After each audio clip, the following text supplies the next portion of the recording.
Hi, everyone.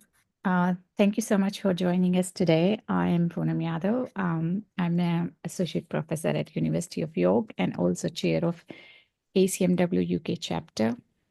So the ACM UK chapter is part of global ACM-W, which is Association of Computing Machinery Women chapter, part of initiative which aims to support, celebrate, and advocate for the full engagement of women and minority colleagues in all aspects of computing field.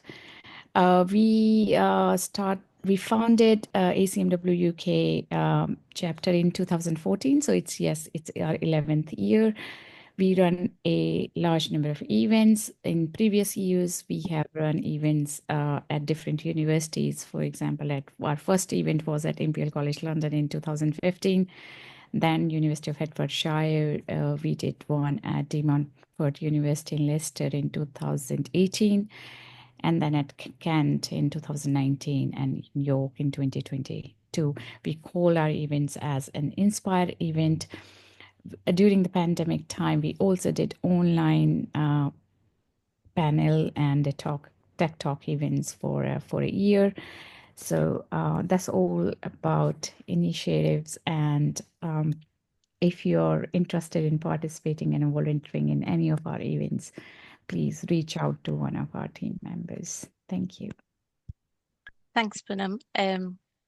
Right, so I'll quickly welcome everyone in the room. Good afternoon all. Thanks for joining us today for this panel discussion.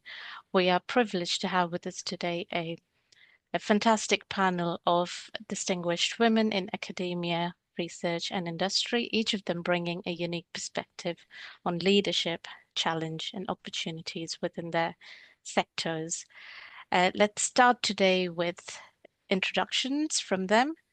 I'll pass on to Gemma Koch, who's first on my list. Over to you, Gem. Good afternoon, everyone. My name is Gemma Koch, as Lubna was kindly introduced. I work for RMPLC, who, if you're not familiar with the company, create infrastructure, provide hardware, and create resources for schools. Previously, I haven't always worked in industry. I still consider myself a bit of a newbie. I've been here 5 years. I was a computer science teacher, so I taught GCSE and A-level computer science for 15 years in secondary schools in the UK. And when I left education in that sense, I was a director of learning for computer science across a multi-academy trust. And then I decided to make a bit of a jump out of teaching, or at least out of classroom teaching, into industry. And now my primary role is to develop educational robotics for schools, which we provide to learners across the world. So that's me in a nutshell. Thank you. Dr. Lipika, do you want to go next? Hello. Sorry, I had to keep my video off. Just trying to save a little bit of battery. Thank you, Lubna. Thank you, ACM WUT, for inviting me here. And I'm Lipika. I'm an associate professor in computer science at De Montfort University. I work mainly with machine learning and applying that to various areas. Currently, I hold a Liverhulme Trust Research Fellowship, working in the area of software architecture erosion, so broadly software engineering, and applying machine learning to that area. It's sort of a new area to apply machine learning, but I think that is where most of the work is going on at the moment. ACM-W UK has been really good for my career. Just as an introduction, saying that volunteering and being able to organize at least one of the events, the Inspire 2018, did help me, sort of in my CV. So I think it's a good role to be in, and in general, the network that I have built through volunteering in the ACM-W UK has been good. Yes, thank you. Thank you. Professor Dame Muffy. Hello, I'm Muffy Calder. My research area is computational modeling and automated reasoning. So I'm a computer scientist. I've worked for a long time beyond computer science. For the last 10 years, I was vice principal and head of the College of Science and Engineering at the University of Glasgow. I've also been in government where I was chief scientific advisor for Scotland. But in the past, I have been head of a department of computer science. And in a very, very early life, I have worked with industry. And in terms of working in computer science department, I think I've had every single role of responsibility possible, except for liaison with the library. But I've done teaching, research, rest of it. Right. That's me. Thanks. Thank you. Radhika. Hey everyone. First of all, I'm really super excited to share the space with masterminds. I'm completely probably a different side of the world, I would say, but I've been a computer science graduate and I've done my master's in AI, so sort of carry that with me into this whatever job I'm doing today. Work as a global director of engineering, currently with oil and gas, but I've been in energy industry trying to solve different the energy trilemma and the problems with low carbon emissions and things like that, but heavily focused on kind of data engineering and kind of AI kind of solutions, driving a number of kind of problem solution solutions to different kinds of problems, complexities in the landscape. So it's 25 plus years now. So, but thank you for inviting me for this session. So I'll stop there. Thank you. Dr. Syeda. Hi, it's Syeda Fizzah Jilani. Thank you so much for inviting me. And just a brief introduction about myself. I did my PhD from Queen Mary University of London in 2018. After that, I worked with industry. It was a government-led project in US. It was Department of Energy project on harsh environment sensors. So I did my postdoc there. After that, I came back to UK and started working as a lecturer at Aberystwyth University. So for the last 5 years, I am still associated with Aberystwyth University UK. And here I worked on different research projects related to industry, related to RF communications, antennas, and spectrum monitoring and several other things. So I'm basically an electrical engineer, has somewhat experience in computer science. Obviously, computer science is a big umbrella, and but my core is electrical engineering. Thank you so much. Thank you. And just before we kick off with our questions for our panelists, can I ask members in our audience to stay engaged? If you've got any thoughts, any questions you'd like to share with the panel, please feel free to drop them in chat and we'll have someone from our side pick them up as we go. Just to kind of let you all know, we've got 10 minutes dedicated towards the end of the session to take those questions that might emerge through our conversation today. Right, so thank you all for your patience. We'll kick off with the first question now. And for our panelists, feel free to jump in as and when you feel you're ready to take them. We don't have any set order as to who needs to go first. But for the sake of convenience, I'll go in alphabetical order, starting with Gemma, Dr. Lipika, then Professor Dame Muffy, then we've got Radhika, and finally Dr. Syeda. But by all means, feel free to step in any time when you're ready to answer. So we'll kick off with the first question.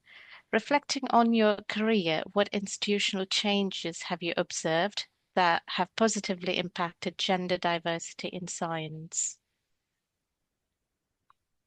So shall I begin, Lovna? Sure.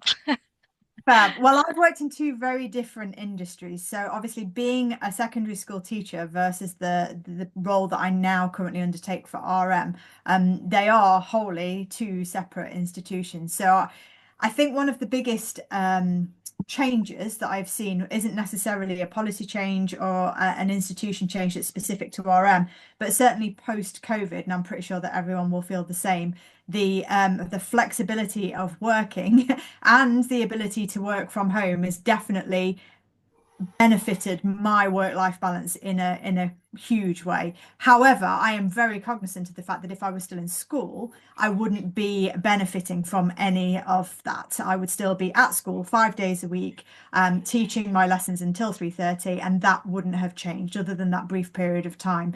So that's my first thought, but I might have more as we start discussing, Lubna. Thank you. Happy to jump in if that's okay, Lubna. Yes, I think when I was reflecting on this question and which you gave earlier, it's the fact that over the last couple of years there has been this conscious attitude from employers and everyone for this supporting EDI, supporting diversity.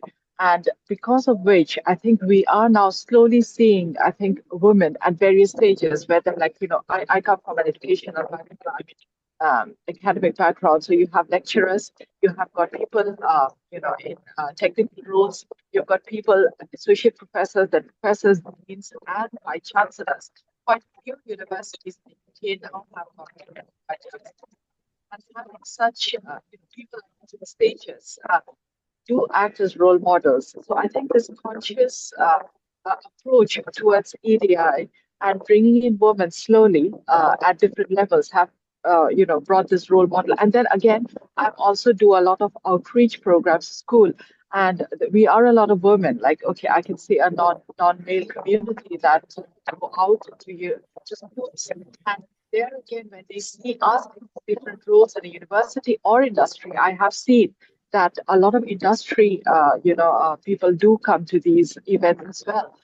So seeing them, I think that's helped. So the policy change is that bringing diversity. Has slowly started making it to accelerate in the future. We'll see that. Thank you. I would like to add on this one that what I believe when I was appointed 5 years ago, my head of department, he mentioned this thing that I'm more biased towards women. Consider me biased, but I'm more biased towards women because they are excellent multitaskers. So that trust which he has given us, it was great. And after that, several other lecturers who were appointed, new lecturers, most of them were women. And we have seen that now there are more women in engineering as well as in science. So, which I have seen that it's the trust which your co-workers give in order to make the environment more friendly towards you, more supportive towards you. So these things are important. And I guess that then this is the beginning. I hope the situation has got much better if you compare last 10 years. When I started PhD, it was like mostly men-dominated environment at that moment, especially in antennas and RF communication, where they only considered that this job is for men, that they can sit in the industry and they can stay in the industry for the whole time. But now more and more women are jumping into the industry. Not only they are not restricted just to academics, but also they are moving towards industry. So I guess it's the supportive environment in every sector. I guess it's not just the education, it's the industry as well, where people are changing their approach, that they are at least they are accepting that we are more multidimensional, and as well as we are a good manager. I believe so. Thank you. Thank you. Shall I jump in? Yes, please. I think one thing that's made quite a difference is people organizing major conferences and events are much more aware of, are the speakers male? And they're not changing standards or diminishing, but they're making sure that there are more women speaking. And that's a subtle difference, but it now seems to be absolutely the norm. I can't imagine going to an event where there are all male speakers. I think someone would say something about it. So that's pretty good. Mm-hmm. Thank you. Do we have anyone else jumping in? Yeah. Yeah, I'm happy to jump in. I think most of it is already covered. So I think one thing that's kind of evolved and I see a consistent and as a change is psychological safety and an environment where kind of women are more empowered to speak up and encouraging that. I see a bit of a kind of conscious effort made by the organizations to promote that culture in terms of it just doesn't apply to anybody who's kind of is male or a female, but generally a culture of openness and opportunities to speak up will encourage kind of, those chances of kind of, more diverse cultures in the organization. I think it needs within the corporate space. That's a very important kind of player, along with the public speaking. I think that was called out as well. That kind of encourages more women to contribute, to put themselves out there, and then also speak up. That's a critical success factor in encouraging the diversity. That's quite interesting. Wasn't expecting to hear that, but thanks, Radhika, for sharing. All right, so I'll just wait a moment to see if we've got any follow-up questions. All right, okay, none here. Cool. Apologies in advance because I don't see everyone show up on my screen. So if we do have any questions come through, Poonam, if it's okay, if you can take note of that. All right, so we've got the next question here.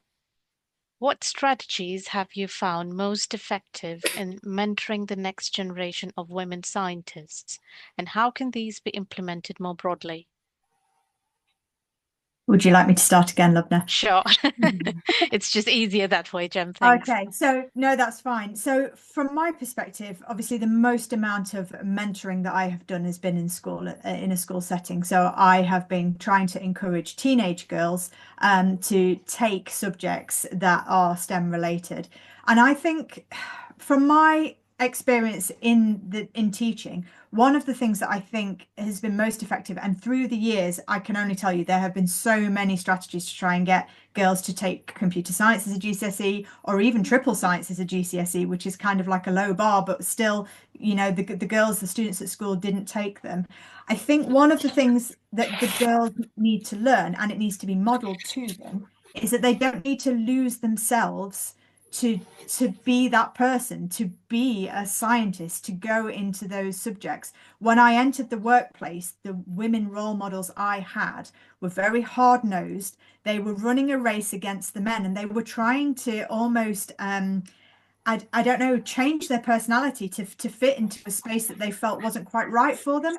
And I think for the teenagers that I've taught over the years, one of the things that I've tried to model, and one of the things that I think is really important, is you don't have to lose yourself. You don't have to keep up with anyone. You need to have a role model that you can look towards that can be kind and compassionate and womanly, but still fit in that space, because there is a place for you. And I think that for me, that is the strategy that I adopted with my teenage students. I appreciate that some of you guys are mentoring much older learners and older students, but that was the main message that I tried to convey to them.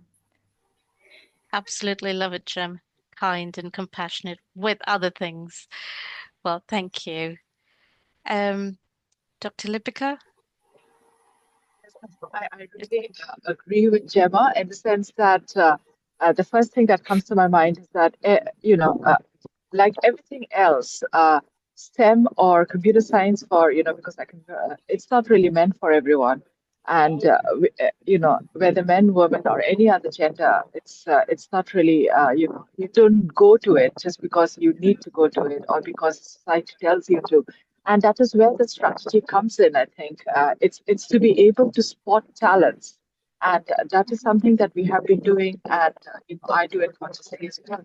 If a junior member of staff is looking for some sort of mentoring, and that person has got, you see something in that person, then you mentor it, and to a certain extent, also in graduate students and also in primary school students, when teaching activities, we've seen that when you have got groups of students and they're very women together, or girls or boys together, girls usually don't speak up, and that is when perhaps some sort of conscious segregating to be able to spot the talent is required, where they feel more safe in speaking out, and where you can see that the person has got the talent or has got that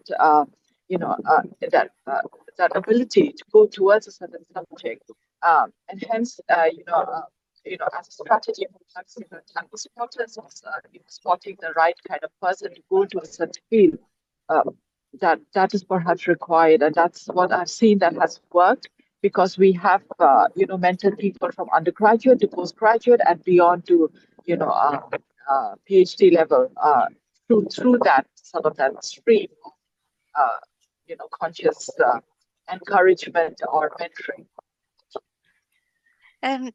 A quick question as a follow-up to that, Dr. Lipika. You'd mentioned you need to be able to spot. So what kind of skills do you think might be relevant there? Again, spotting, what we do is that when we have these group activities, then you can see that who's really putting in the thoughts, and then trying to bring them out. And also the one-to-one talking sometimes is necessary, because everyone cannot be, do not really speak out as much. And when you have men and women together, I do see that, women can sort of feel a little bit vulnerable and not speak out. And that's when you see that, maybe inside they do have that capability or the ability to shine in a particular field. And hence, to be conscious of these, little things when you are talking to a group of people that you're mentoring, or students that you are then, trying to encourage to come towards this field. Thank you. Okay. Shall I? Am I next? Yes. Yes, Professor. Yeah, I like all of those comments. Maybe I'll add 2 tips. They're saying very specific actions. The first is I try and encourage someone to think and articulate why it is they like computer science. What are some of the best ideas in computer science? For me, it's Chomsky's hierarchy of grammars as denotational semantics. What are the ideas that really fascinate you? And if you can't name them, ask yourself why. Are you in the right discipline? Or, have you not thought about it enough? So I think focus on what is it that fascinates you. And the other is what someone told me very early on in my career is pick a woman or pick a few women. Don't need to be in computer science, but, in science and engineering, and watch them. Just watch them over the years and watch what decisions they might be facing in their career and what they've done. And I find it absolutely fascinating. I have told the 2 women that I've followed who they are, but I've followed them for like 30 years. One's a vice chancellor, one isn't. So anyway, that's my tip for mentoring. Just had me thinking like, wow, where did that even come from? But thank you, Professor Muffy, for sharing that. I'll now pass on to Radhika. I think one thing I came across, especially in the younger years, is when they transition from primary to secondary, is a lot of them are forming the opinions, and they develop a complexity towards, or fear towards, trying something new. So especially as coding or science, somehow they learning from their kind of own classmates and kind of forming their opinions. I think early on interventions and kind of creating that confidence will be a step change in terms of how they perceive things, and the fear of failures is going to be a critical factor, because I've heard of instances where somebody has written a bad code and it failed once or twice and then done. They don't want to try again because it's too much of kind of they're daunted by that idea. So I think there's that kind of mental block sometimes that prevents from experimenting and trying new things. So you need an environment where they can support from start small, explore further, and of course the real life examples with something small would help overcome those blocks, and then and that will naturally evolve. That's from my experience. Well, thanks, Radhika. Well, for a split second, I was taken back to my younger days, and I could have been that girl. Oh, thank you. Yes, Dr. Syeda. I would like to add something here from my own personal example, that if I look back in my childhood, I would see myself knowing that what I want to do first, then knowing that I'm a girl. So when I started looking into the subjects of science, and in my 4th grade, 5th grade, I was always interested in science, as compared to when I get the realization that I am a girl. So whenever a student comes to me, I always give one advice, that look into yourself, what you want to do. Never stop dreaming, always set your goals, and then decide how to go and how to get those goals. So this is the first advice which I give, and then you find the means, and then you will see obviously the challenges. Some challenges are there, although the world is changing, but still there are challenges for women, and we all agree on that. But I think the first thing is the self-realization, what you want to do. I was never good in humanities, but I have seen people, like in my classmates, they were excellent in essay writing, and they became journalists and stuff like that. So you need to see what is inside you, what is your passion. So I always encourage, whether like, I prefer not to give the advice that, oh, come and do the PhD in physics. I have seen a student that who was excellent, and in the first year she said that I cannot do it. And besides all the great grades, she went to humanities. She said, this is not my cup of tea. So although we try our best to persuade women to come to humanities, but it's not everyone's cup of tea. It's like, but you need to see what is inside you, what is your passion, what you are passionate about. And when you move towards that, you will do marvels in that. So this is what I always give the advice to all the students who come to me. I think I worked on that way, so I think it will be useful for others as well. Thank you. Thank you. Thank you. Thanks for sharing those insights. So what I'm hearing at different points, I think we heard something about communication and public speaking from Radhika, and Professor Dave Muffy, you've also mentioned something about articulating, why someone likes computing. But I think the central theme here is something around like communication and storytelling, which is a neat segue to our next question here.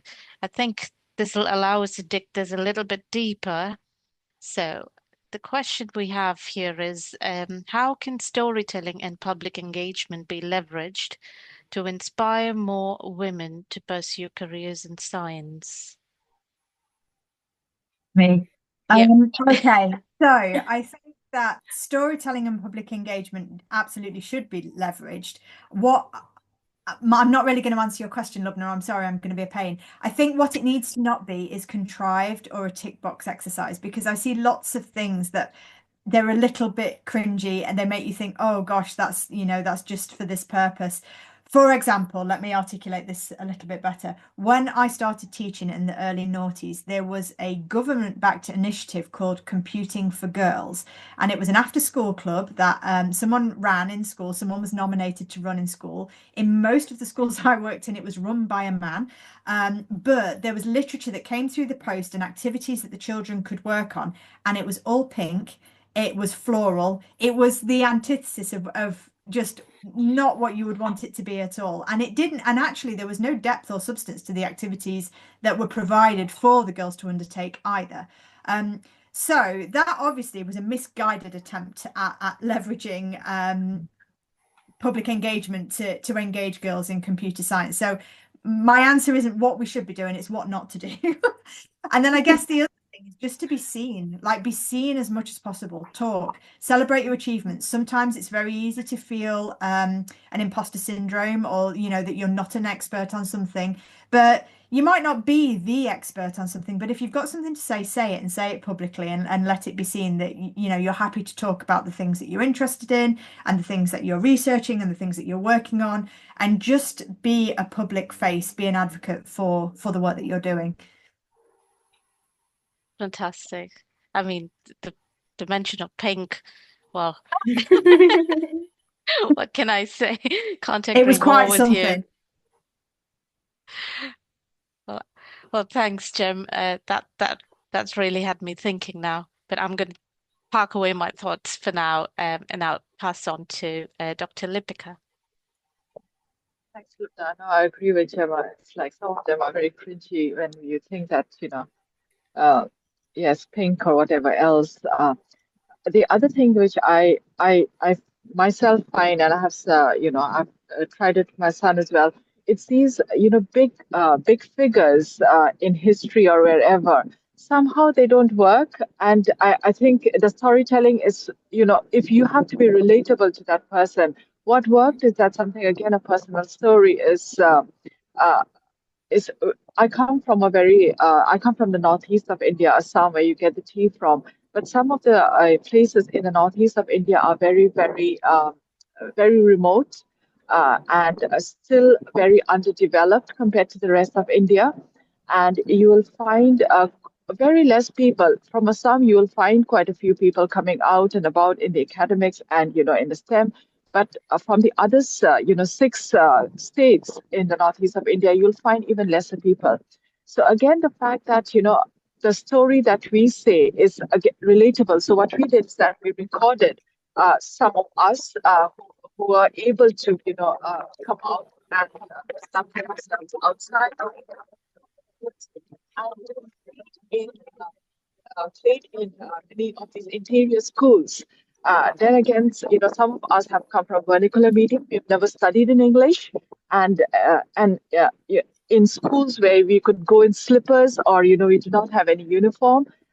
And the fact that we have come out from these schools and we have established ourselves, I think that then becomes more relatable.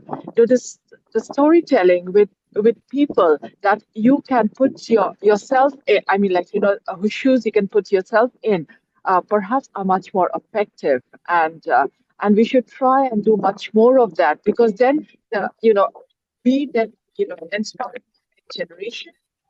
It's much more closer to, say, for example, saying that Margaret Hamilton, who started software or who coined software engineering.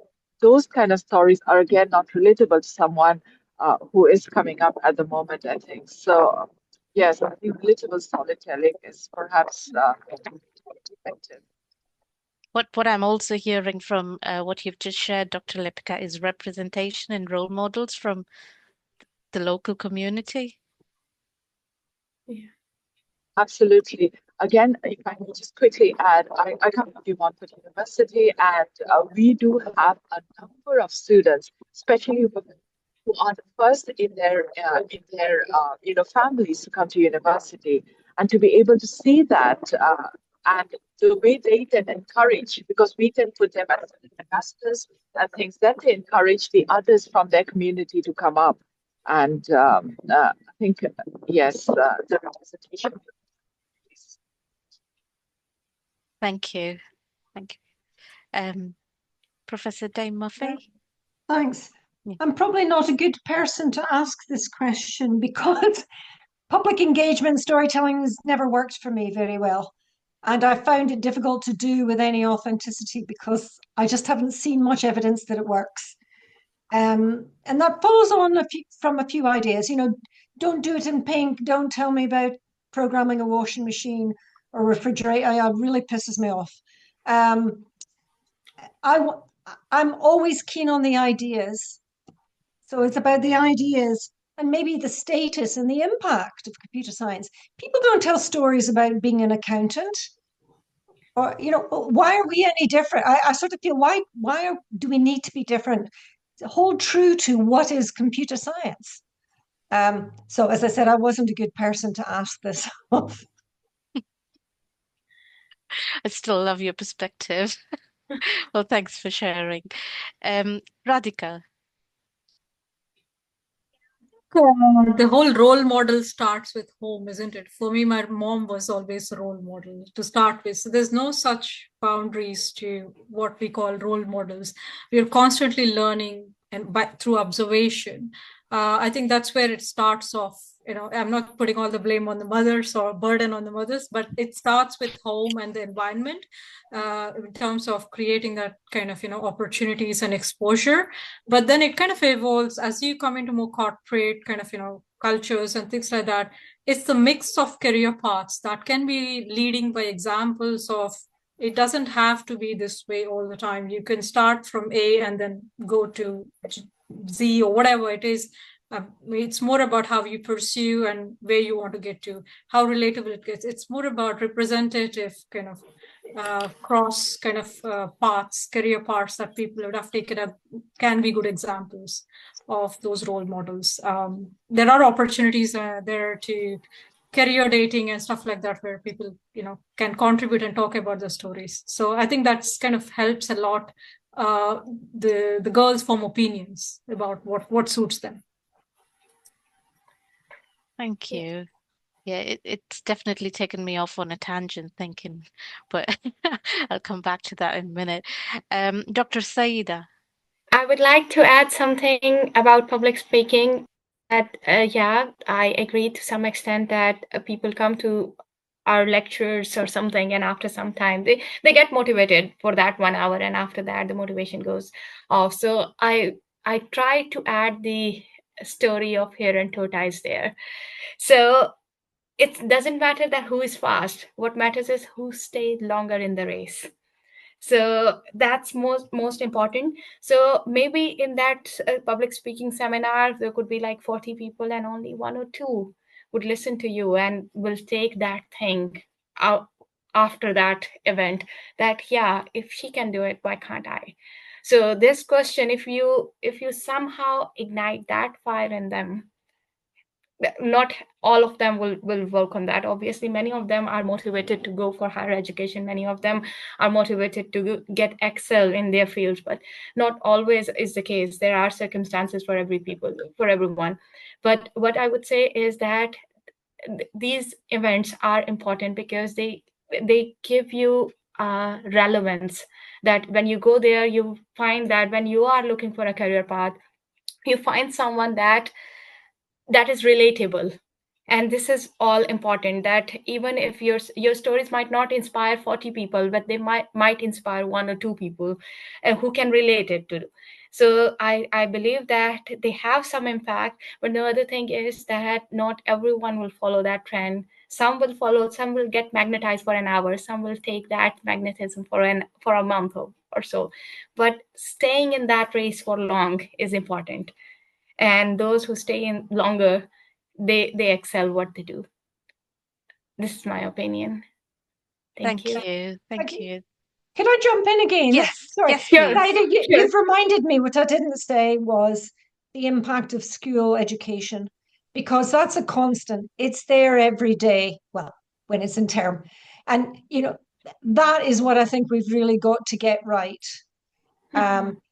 That's where we can make such long-lasting impact. If only we get the ideas of computer science across in the school curriculum, then people are able to make a more informed choice.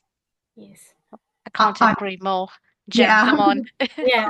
I couldn't agree more. And I think what's pleasing to me, I still do a lot of work in schools, is that as time has gone on, and obviously I know you're going to lead into another question about emerging technologies. One of the ways now that we teach computer science in the lower years, so in Key Stage 3 especially, is we start to think about computational skills. So the problem solving and the way that we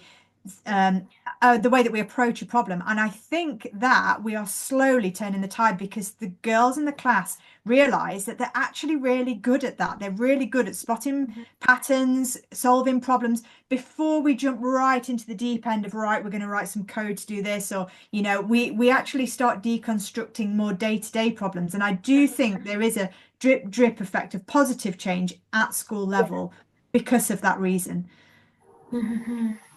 Well, thanks, Gem.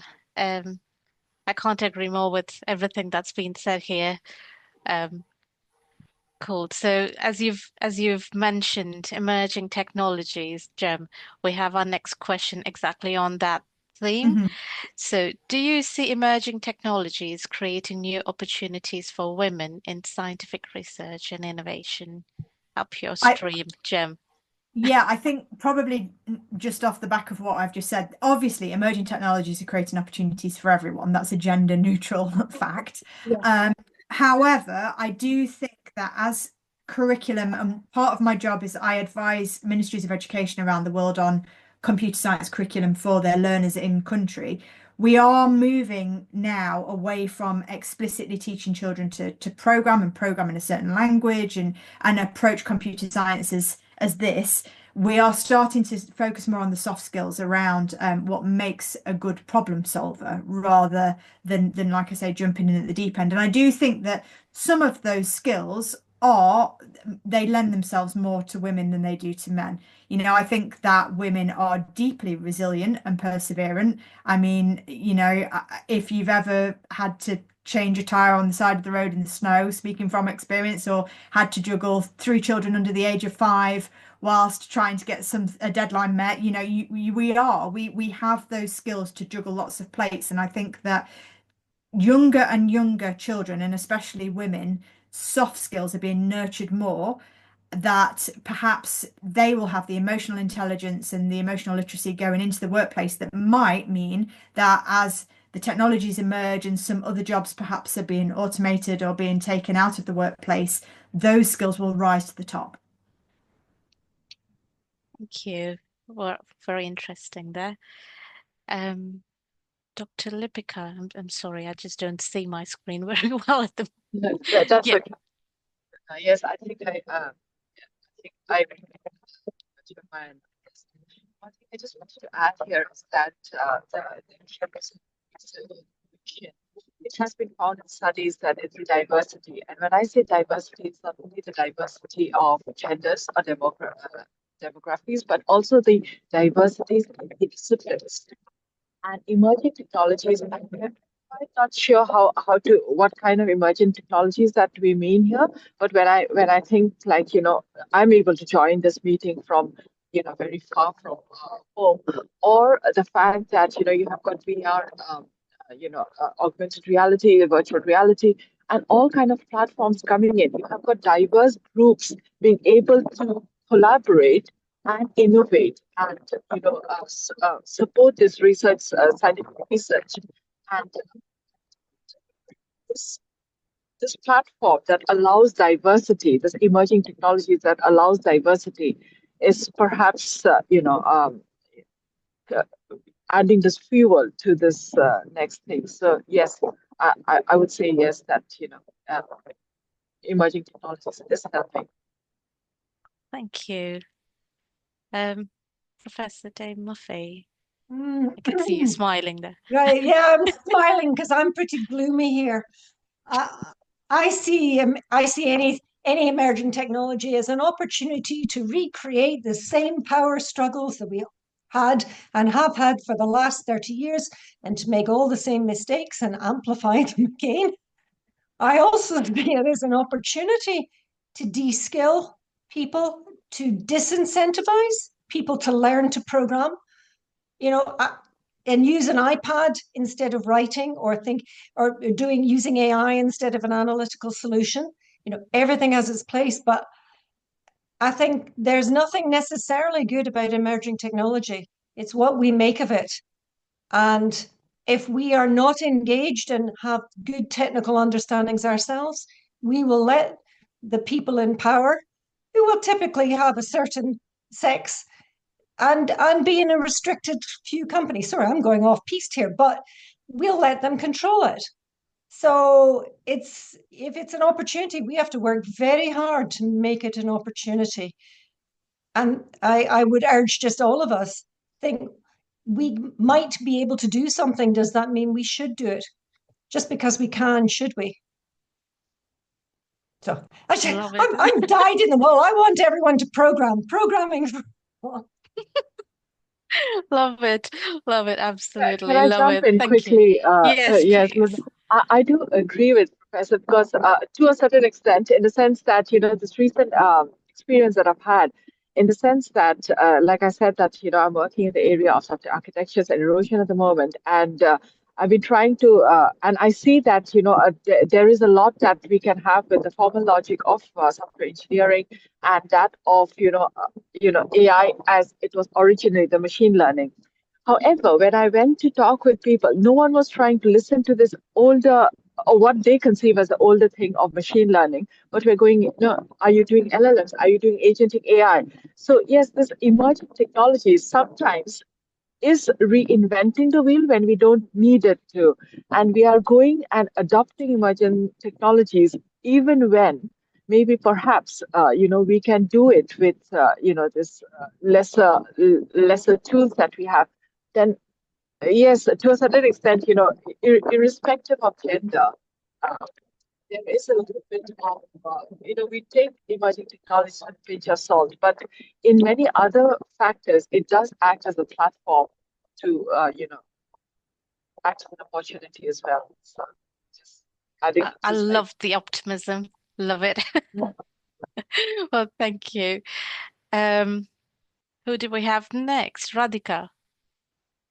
Yeah, I just wanted to take a step back on this because 20 years back, when I did masters in AI, I had no clue what I was doing and why I was doing it. Although it fascinated me because there was no opportunities to apply that. But today, here we are. Everything is AI. But I think the way I look at it is when you talk about emerging tech or anything that evolves, and if you want to look ahead of time and then be on top of that, we are looking at any efficiencies that will help humans do things faster, deal with a lot of scale problems that you cannot deal with, a lot of humans in the mix.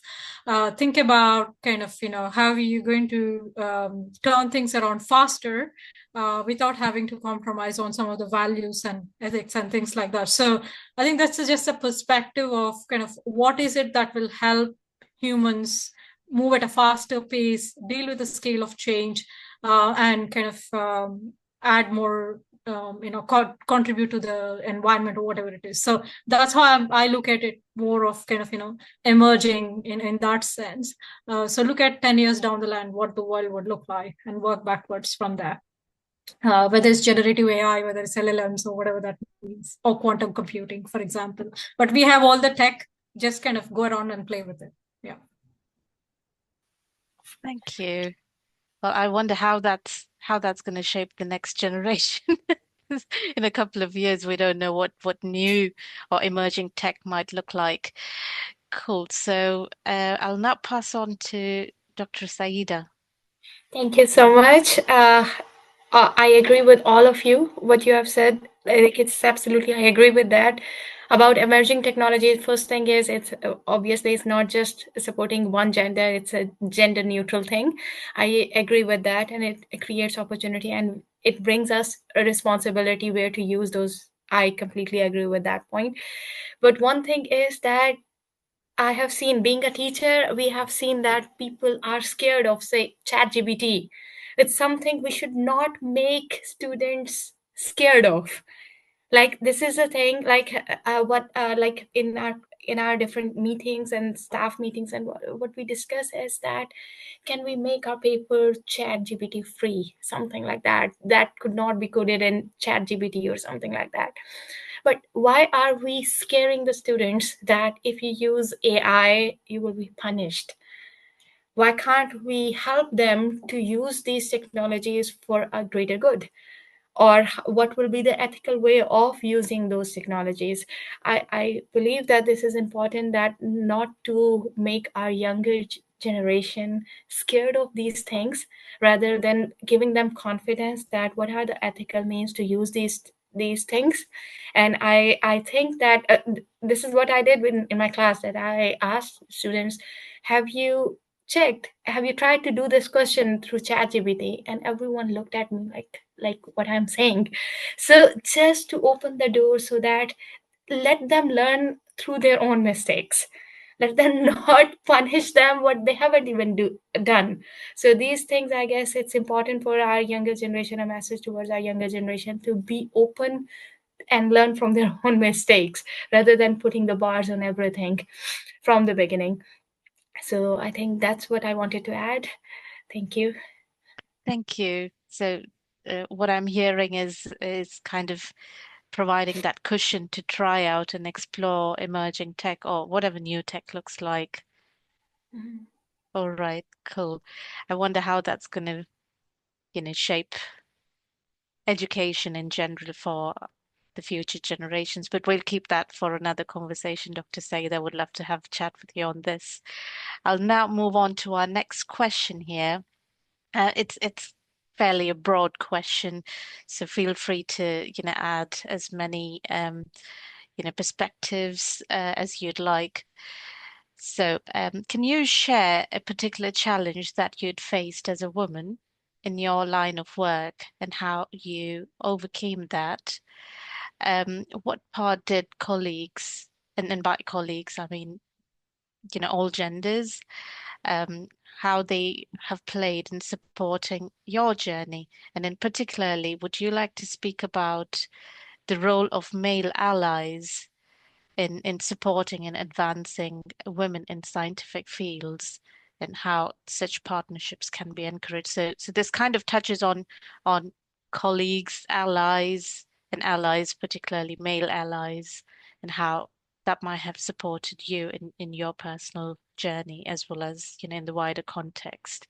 So I'll pass on the question to Gemma now. Well, okay, I'm going to take that in two parts, Lubna. Sorry. First of all, male allies. With my educator hat on, we know, and most cognitive pedagogues agree, that children's values about themselves and the world around them are pretty much formed by the time they're 7 or 8 years old. So I think as far as the male allies is concerned, if we stop thinking about the workplace and actually just think about childhood, I think one of the most powerful things would be for the male allies at home to really promote females working in science, but particularly when the female is the mom or the sister or the auntie or the grandma at home, actually promoting the work that that person does.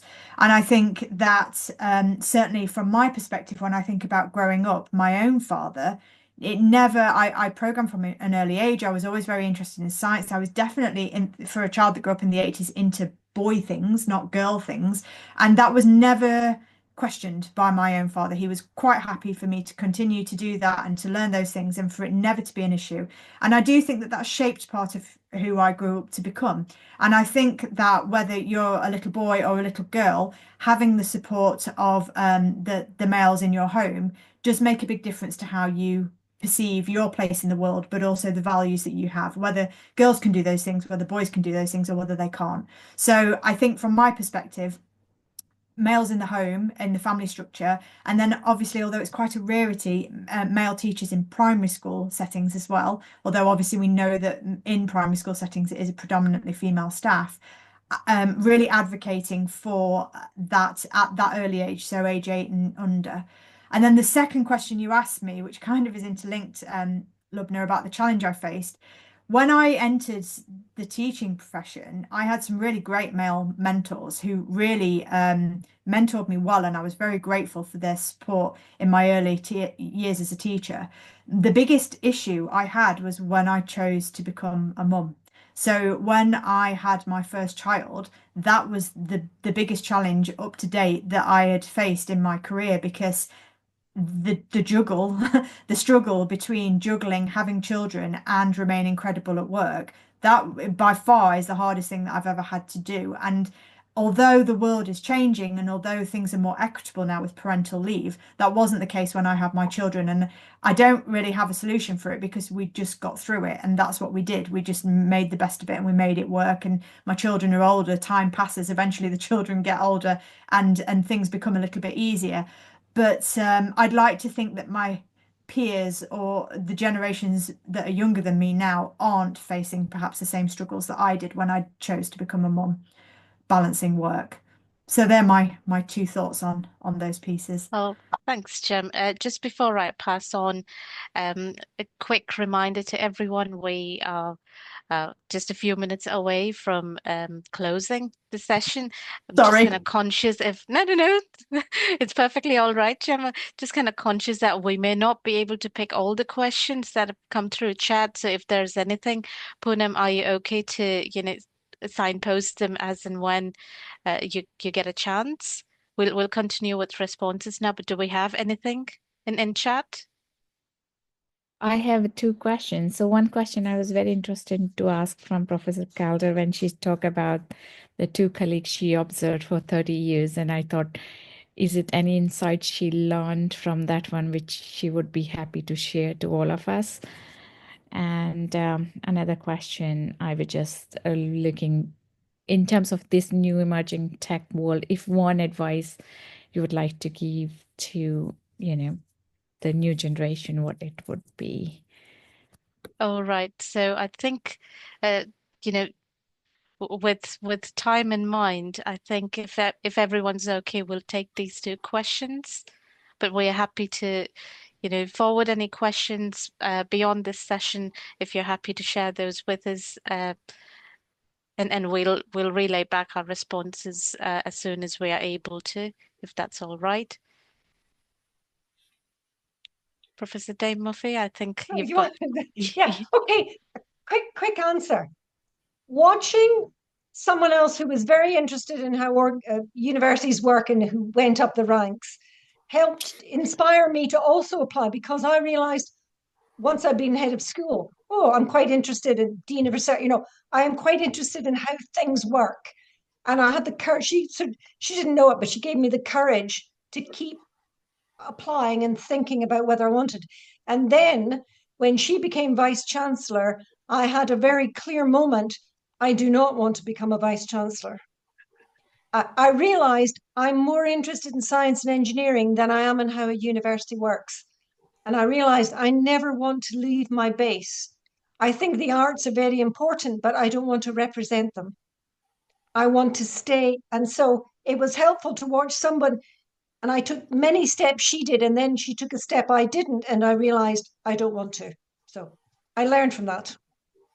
Thank you so much. This is really interesting. So it comes to the point where when you say you observe them, it means that they are kind of a mentor, or no, it's just. I had no idea I was watching them. No idea. That's the whole point. Okay, sure. Thank you. That's really useful to know, because sometimes not in my area at all. Okay, sure. One of them knows I was watching, and I told her after she became vice chancellor, do you know I've been watching you? Okay, sure. Thank you. That's really useful to know. Yeah. Thank you. I think we've got another question in chat. Poonam, are you okay for me to take this? Yes. How does one navigate the absence of allies, male or otherwise? That's the question. Yeah. That's a very interesting one. I'll leave it to the panelists. Any hands up? Just one thing I want to say, there is nobody, you may not know they exist. You have to ask for help. That's what I think when I started off, I said, speak up, ask for help. Otherwise, nothing is going to come to you. They do exist. It's just about reaching out. That's the approach I've taken from what I used to be versus what I am now. So from my experience. Thank you. Do we have any more responses coming through? Panelists, do we have anybody else responding to this question, or are we good to move to the next one? Dr. Lipika, I can see you smiling. I just wanted to add to the question, actually, not as an answer, but yes, collaborating and finding allies and collaborators, I really find that difficult. So yes, up to the panel if anyone wants. Thank you. But I know we did get one to ask for help. I mean, it's a very interesting one, right? Because sometimes you do look up to your colleagues, male and other genders as well, to be your support system, and they are essentially your family outside of your family. I mean, in a way, and male allies, their role does play a big part. But it'll be interesting to see how that differs, from industry and in academia and research, if there is anything. Well, what's funny is, sorry, I know if you're at time, but there was an International Women's Day, whatever event in March. 140 people showed up, only 2 men were there. So that just shows a lot of men themselves don't realize that they believe that this is some kind of woman to kind of smaller groups working in communities, but they don't realize the role they have to play as well. So it's kind of a give and take. You have to be a bit more open about what you expect, and then they'll come out. Yeah. Oh, thank you, Radhika. Thank you. Well, that's definitely a huge bit of insight to share. Thank you. So Well, thanks everyone. A huge thanks to all our panelists from different domains that they represent for sharing their valuable perspectives and experiences with us today. And thanks also to everybody else who's managed to join this session and stay engaged through the discussion. As we conclude the session, I hope we're able to commit to supporting each other, supporting women and the future generations of women that are yet to come. But thanks once again for joining us today. We look forward to hearing from you and having your continued support and engagement for our future initiatives. Thanks once again. Well, if there's anyone who'd like to reach out to us beyond this session, you've got the ACM-W UK website and the email, which we'll circulate after the event with the details as to how you can get in touch with us and stay connected. Thanks once again for joining us today. Speak soon. Thank you. Bye-bye.